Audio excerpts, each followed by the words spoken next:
What is going on, baseball fans? Jeremy Laracuente here for the Baseball Banter Broadcast, and today we're going to be discussing my predictions for the Yankees postseason roster. Now, obviously, the Yankees aren't going to begin their postseason until I believe it's the 11th of October, the second seat in the division, so therefore skipping the wild card round. Now, the one thing about this is that it gives the Yankees an opportunity to get some players healthy, get some players some at-bats in minor league and sim game situations, and it's going to be an opportunity for the Yankees to really put their best foot forward in their effort and their quest to win World Series championship number 28. So obviously there's going to be some, easy predictions here in terms of who's making this roster, but there's also going to be some questions and some things that we have to figure out and decide upon. So definitely let me know down in the comments, or you can find me over on Twitter at banter_baseball if you are interested in letting me know your thoughts on who could make the Yankee postseason roster. Now, obviously we're going to have our two catchers, Jose Trevino and Kyle Higashioka. That's without question. Anthony Rizzo is going to be on the team as the everyday first baseman. Gleyber Torres, as long as he is over this, stomach issue, this flu-like symptoms that he was dealing with during the first game of the Texas Rangers series, he'll be on the roster. Josh Donaldson, Isaiah Kiner-Falefa, Harrison Bader is going to be in center field. That's why he was acquired. Aaron Judge, Giancarlo Stanton. These are kind of the easy ones. I think Oswaldo Cabrera is going to be the everyday starting left fielder in the postseason for the New York Yankees. Obviously, the bench will then consist of DJ LeMahieu being able to pop all over the place, Aaron Hicks, and Marwin Gonzalez. Now, the one other player that I believe will make the Yankees offensive crew will be Matt Carpenter.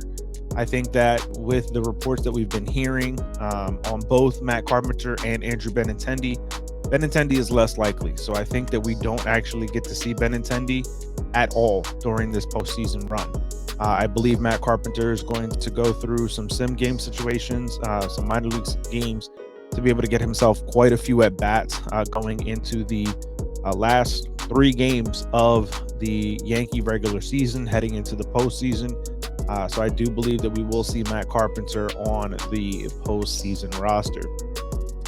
So that rounds out the offensive core of players. And that was kind of easy. We kind of had most of that already figured out throughout the course of this season. Players remaining, relatively healthy, knock on wood.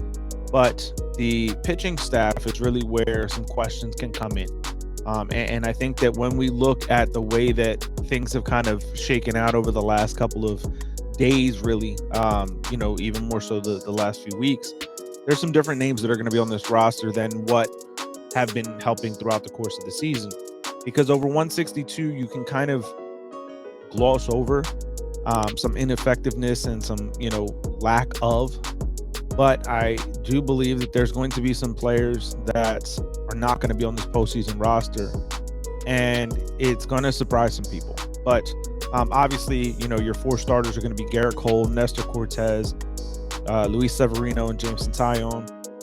However they decide to order that, whether they go Nestor game 1 or Garrett game 1, I do believe that those are going to be the 4 starters. I think that in the bullpen, the for sures are going to be. So a little bit of an editorial change had to happen here as I was putting this video together, hoping that Ron Marinaccio would be fine and not have to go on the IL. It was reported that he is going on the IL and being replaced on the active roster right now by Albert Abreu. While I don't think Abreu will be the guy that actually replaces Marinaccio on the postseason roster, I do believe that that will be a returning Wandy Peralta.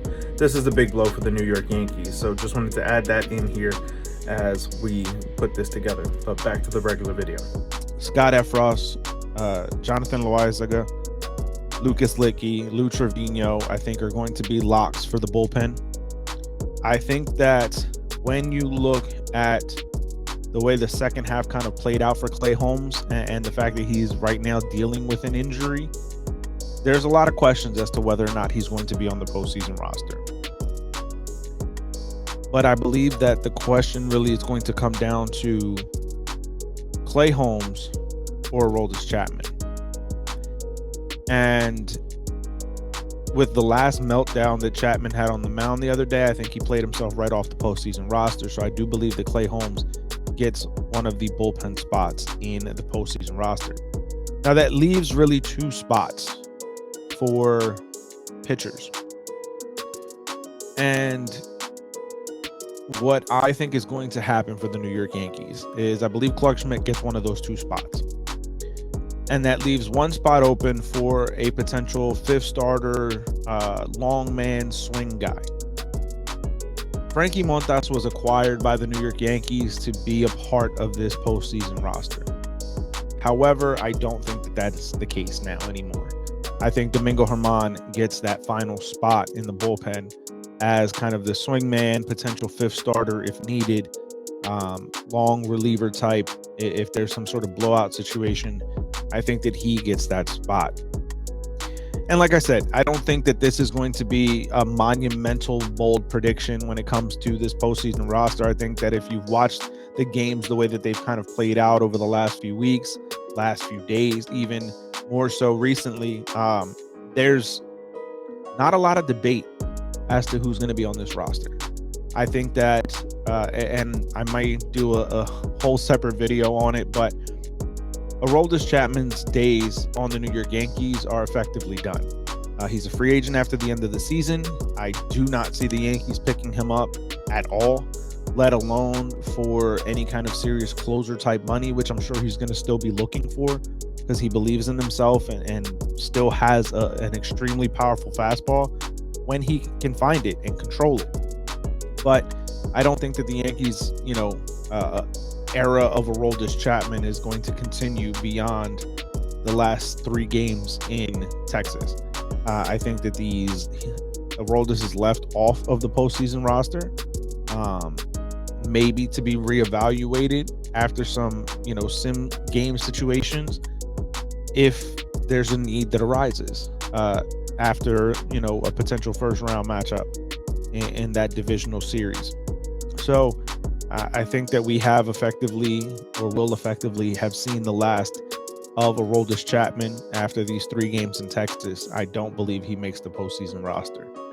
And again, Frankie Montas to me just didn't have enough time to ramp it back up. And I think to use him as an opener would be a mistake, simply because the little bit of time that we've seen him in the Bronx, he tends to have a little bit of a rocky start and then find his way. In the postseason, you can't have that. So with him already not being stretched out to work all the way as a starter, I know that there was conversations as using him as a potential opener in that kind of situation. I don't think that would be the best use of his talent and ability. I realize that that's why he was acquired. But I think at least for the first round, the divisional round that the Yankees are guaranteed to be playing, I don't see Frankie Montas on that roster. There's a possibility and an opportunity that if they can get him kind of stretched out through some sim game situations where they may be able to use him if they advance past the divisional round onto the championship round, they may be able to use him. But again, they already have 4 legitimate starters, in my opinion. And I think that going into even a 7-game series like the championship series is, you really only need 4 starters unless something really bad happens. And if something really bad happens, let's say, i.e. an injury, something that we don't want to see, well, then you already have him there, and you also have Domingo Germán. So you have an opportunity then to use Frankie Montas as maybe a potential opener or a piggyback situation with Domingo. So I think that there's some options for the Yankees when it comes to Frankie Montas, but I don't think that Montas makes the divisional series roster. But again, this roster can fluctuate over these next 3 games in Texas. We don't know what might happen. There might be someone else that emerges. Miguel Castro was pulled off the 60-day IL and pitched in the game last night for the New York Yankees. I'm recording this Tuesday morning, so before the doubleheader. And there may be an opportunity where we see Castro really come in, and improve or show some things and be able to force his way onto this postseason roster. But I think as the last couple of weeks and last few days have played out, to me, this is the roster that is heading to the divisional round. But I want to hear from you guys. Let me know your thoughts.